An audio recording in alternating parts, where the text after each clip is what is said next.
Hi, everyone. My name is Bélanger-Parker, and I'm the VP of Public Relations for Club 13 Toastmasters in Regina, Saskatchewan. And today, this is our first episode or our first edition as we are venturing out into getting to introduce our members and their reasons for joining Toastmasters. And today I am joined by a seasoned Toastmasters by the name of Russel. Ron, would you please join me? Hello, Claire. Hi, great to see you. It's always great to have a chat with you, Ron. And we've only known each other for a few months since I joined Club 13. And today I just want to know why you decided to join Toastmasters in the first place. Yeah, well, great. Thanks for having me this morning, Claire. And that's a question I'm always happy to answer. I first joined Toastmasters back in 1986 when I was a young biologist. And I realized I could speak well to small crowds, but whenever I had to give presentations to conferences or symposiums, I realized I was a wreck. I didn't really know how to do it, and I was really nervous. So I thought that I would join Toastmasters. I'd heard it might help me with my confidence, and I was so nervous when I walked into my first Toastmasters meeting. Then they asked me to introduce myself. I literally had to support myself on the chair because I thought my knees were going to buckle right under me. And that was just to say my name. So I joined back then, and I was in Toastmasters for 2 years, and it gave me the skills I needed to be able to succeed in my career as a biologist and later on as a police officer. It's only once I retired, I always had that in the back of my head that I wanted to get back into it because even though it had served me well, I felt that some of my skills were stale. And I know I enjoyed it just by the people I met and the stories I heard and the things I learned. So as a result, when I retired here a few years ago, I've rejoined Toastmasters and have enjoyed it ever since. Wow, what a story, How when did you join Club 13, Ron? I joined Club 13 about 2 years ago.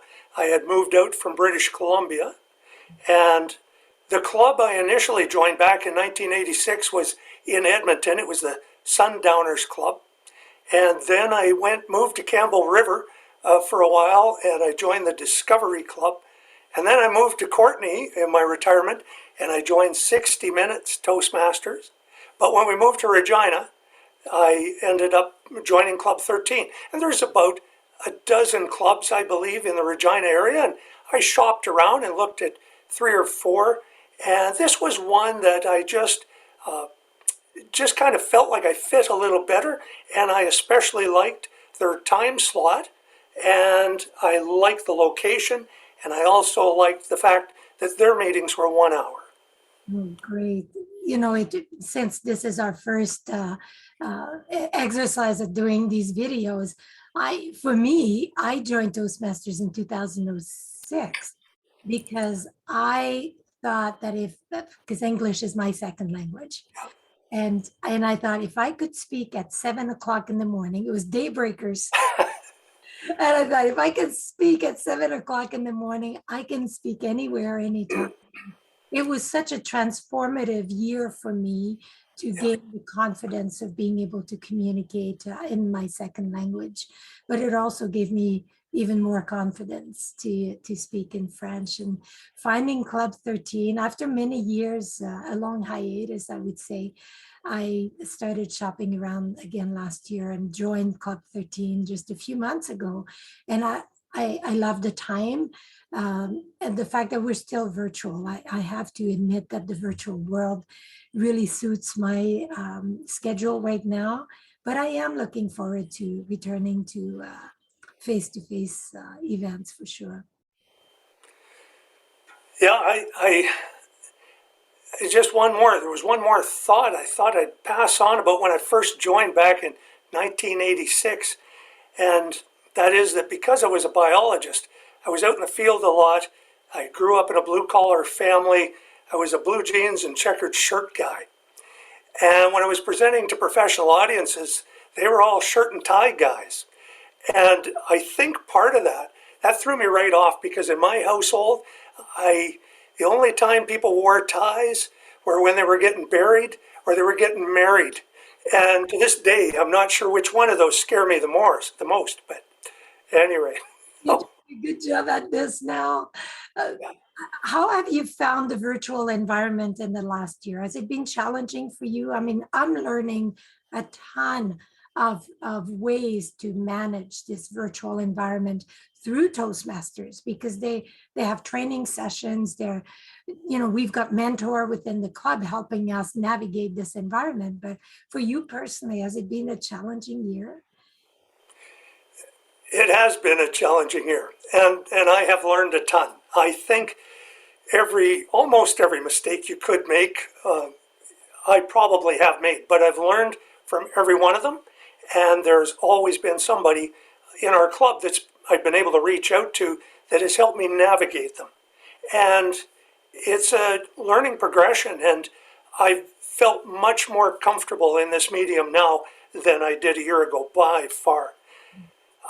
One reason why I had joined Toastmasters when I retired, it wasn't the primary reason, but it became a reason, and why I picked a particular learning pathway, which was presentation mastery, is because I'd applied to be a cruise ship speaker.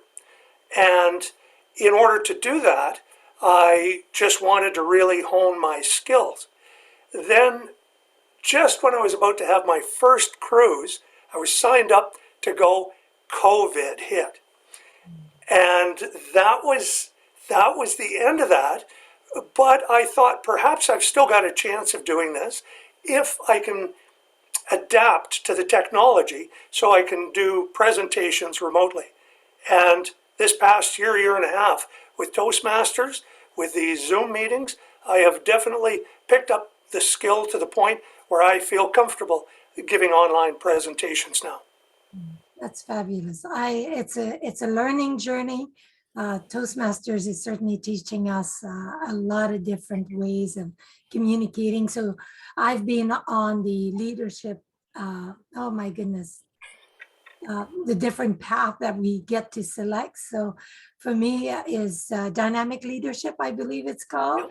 Yep. I'm still so new at this, but it's fun. It really, you get to pick the path that works for you at this time in your life. So anything else to add, Ron? I want these little chat to stay short and tight so people know what we're. Well, just as you're talking about the different pathways, of course, that dynamic leadership is one.